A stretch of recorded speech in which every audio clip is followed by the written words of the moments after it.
I did have a feeling for mass, form, and texture. And as a kid, in grade school and high school, I used to play a lot with like 5 or 6 blocks of modeling clay. And I put it together and made different kind of toys out of it, ships and planes. And my mother noticed something. She said, "We gotta watch out for her with these clay figures." And I remember I was in the Boy Scouts and took one thing I'd made, and the director was Roy. He liked it a lot.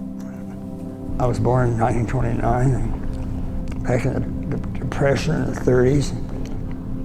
I can remember that quite vividly because I was a kid. And I remember, these 5 or 6 times, I remember men coming to the back door and asking for something to eat. My mother always gave them something to eat. My father had a clothing store, very successful. Employed 2 of my mother's brothers. Then when the crash hit, the store went bankrupt.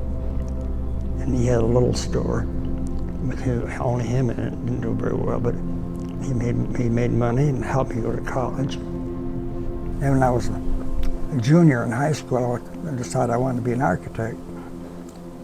I started at Syracuse University because it was close by and I didn't know anything about schools. And I read a short story article about Goff becoming chairman at OU. And so I transferred. Spent the best part of my life here studying with Goff and taught here for 6 years. And I liked the prairies.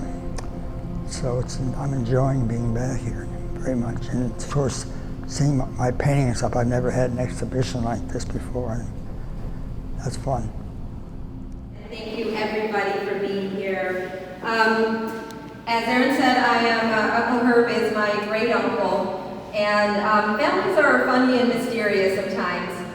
When I was 8 years old and decided to be an architect, I didn't know about the Prairie House. I didn't know very much about Herb Greene and his work. And it wasn't until I was in college in my first year, and it was a structures class, and the professor showed a slide of an example of wood construction, and up came the Prairie House. And he mentioned who did it, and I said, "Oh, that's Uncle Herb." And I thought, I think I should learn a little bit more about my Uncle Herb. Uncle Herb is 92, and he is my great uncle. We're separated by 2 generations, yet our lives have really come together. I think that a work of art, it can be a building, it can be a painting, always has something new to show you. And it seems like even to the artists themselves, they find something new. And it's not surprising because as I have learned through Uncle Herb's work, you can never experience the same thing twice. So even when you create something, it then will change later. You're always going to be seeing and feeling something different. So I'd seen a lot of the paintings in books and online, but when you see them in person, when it's on a big 5x8, it's totally different. And you can see the texture in the collage work, which is again what's echoed in a structure like this, where it's layer upon layer upon layer. And you'll look, I've been in this house hundreds of times, and every time I'm here I see something different. And that was the exact same thing with this artwork. You could look at it for a half hour, go have a glass of wine across the street and come back, and you almost see a different painting there. And the way he incorporates these historical images, whether it's Dorothea Lange or a snapshot of JFK or all these different disparate images in this dreamlike setting almost, it's exactly what you get in here. You get where that history creeps back into informing this otherworldly landscape that you find yourself in. Well, I think I started painting, I might have been out of college, I can't remember. But I was always interested in drawing. I did a lot of cartoons when I was in high school, published them in a high school paper.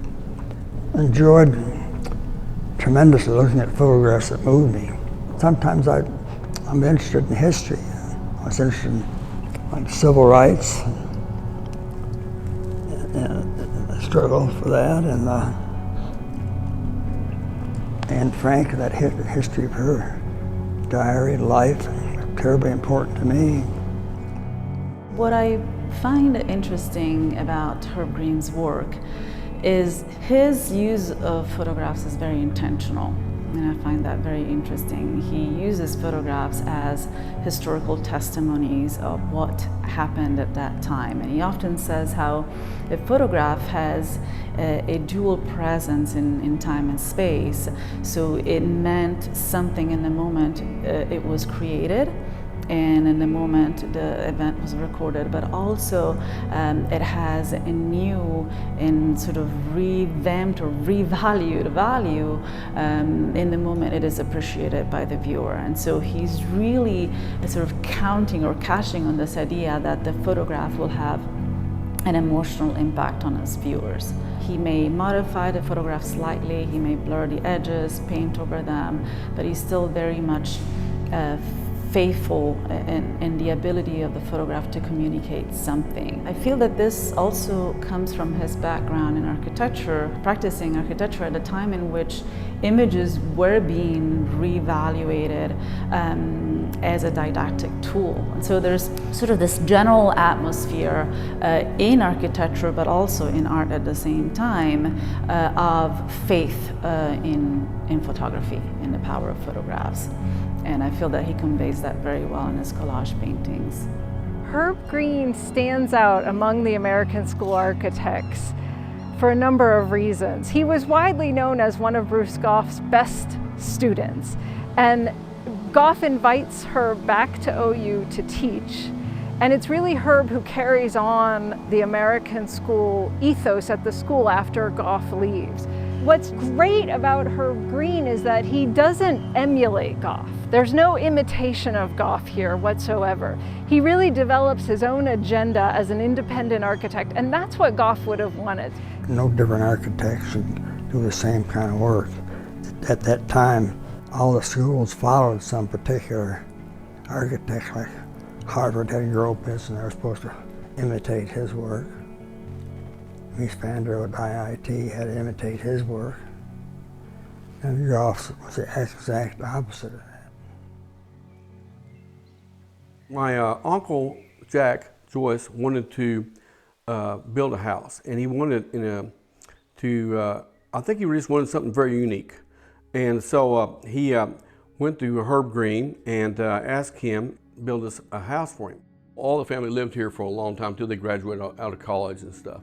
And so, and like I said, my aunt and uncle, they lived in this house for a long time until they finally just weren't able to, health reasons, they moved to assisted living. It's just a shame she had to move to a town where they had hospitals and doctors. She didn't have good health. And the house being so remote, nobody lived in it. Being in a glorious space like this, it hurts to see it in this state because it's tragic.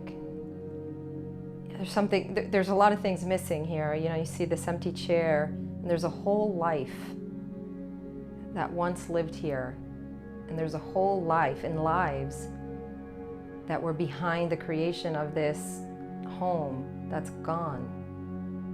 And it just lives in the building. But I see this chair and it's empty, and it's just very representative of what's happening, what has happened with the house. It's hard to see it like this. It's hard to see openings in the ceiling that allowed water to come in and begin to break this house down.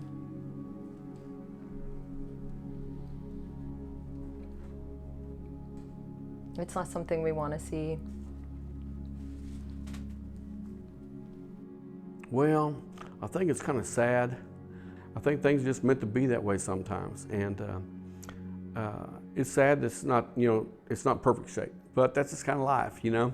And but it's still here, and that's nice. You know, I can still see it. Surprisingly, a lot of the plaster looks great. You know, as long as water doesn't get in, a building that's made like this can stay like this.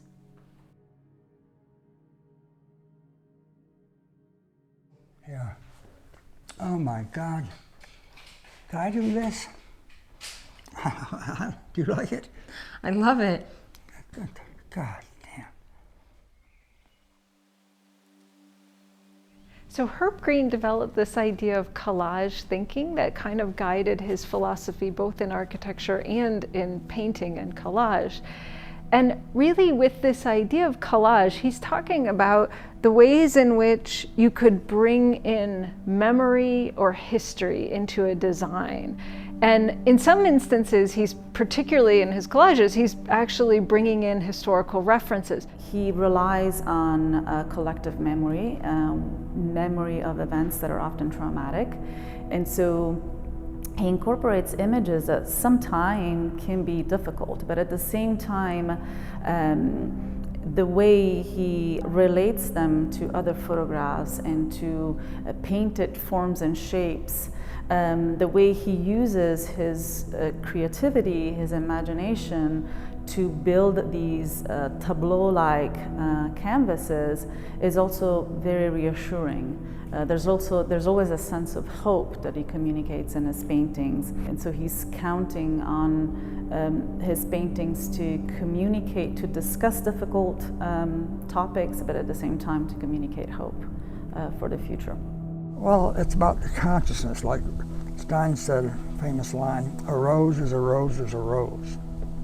In reality, that can't be mere repetition, because the brain is so big and billions of, God knows how many cells up there. So in reality, you can't bring it to the same meaning together in each different rose, each three roses. And that's what I liked, and that's what I felt about architecture or anything creative. I didn't think of myself much as a painter, but I'd take a picture of Lincoln or put it on a canvas and work around it. Try to repeat characteristics of the photograph and add others, often adding blotches and stripes of red, which I associated with the human life, interior blood life. And at that time I hadn't read Alfred North Whitehead, who was my hero philosopher. He explains how your thoughts and feelings can come together and become crescents, an idea for a house or painting or anything else. When we talk about living in the house, we say we live in a sculpture, because that is what it is. That's what it feels like. There's no other house like it. And I think that's what's so great about Herb as well, is that he is a true artist. I mean, the things he did in this house would never be done again. Like today, people would not take the thought, the care, the detail of every little thing. It's, you know, this delicate piece of art that's a house that have its cost to it, you know, that weighs on us sometimes, but it's amazing just to have the peace and the light coming in. The other thing is that this is like a refuge to us. Like, it's, you know, we are in the middle of the city. It is busy around where this is, but it's a complete refuge, and it's completely quiet when we come in here. And it's just beautiful, and it's like our own little space. You feel that when you're in the house, being one with nature, the way the roof line, it slants to the sky, and the sculptures in the back like are calling out to the clouds. So it really is like the house is calling out and the nature's coming in. I mean, you just sort of feel like you want to hear, you know, these trumpets and music going off when you're out here. Yeah, how it sweeps up and away. I love that. I wanted to let to soar up and lift out. And that was to have an element of aspiration in the thing where we lift out, up and away.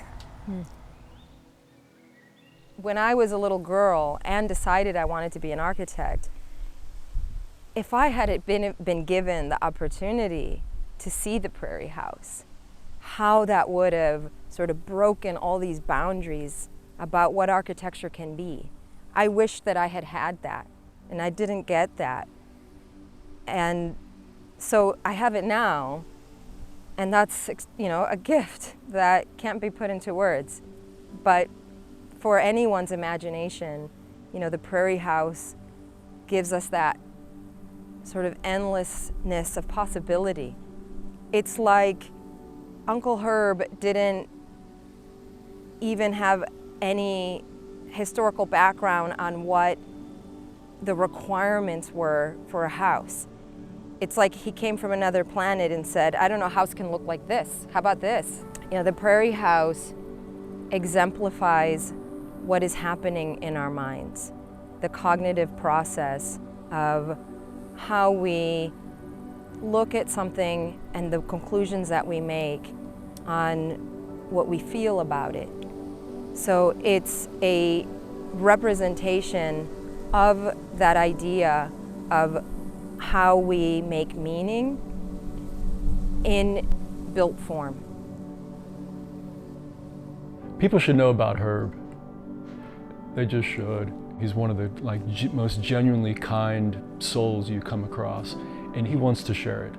And he wants to share not just this particular structure, but everything that he's done. And it seems like it came from a place of helping other people understand their world around them better, each other better, the communities from which they come better. I think that everybody that comes across him, that's what you get. You know there's a genius at work sitting right there next to you, but again, he's just so, there's such humility in everything he does. I never had a gallery show. I had one show, there were 3 or 4 paintings of it, but nothing like this. I never tried to promote my work. I didn't think of myself as a good painter, but I liked the idea of the collage, you know, incorporating and then working around them. Just trying to get people to feel about the photographs. And I was trying to paint around them to help encourage them to feel about the photographs.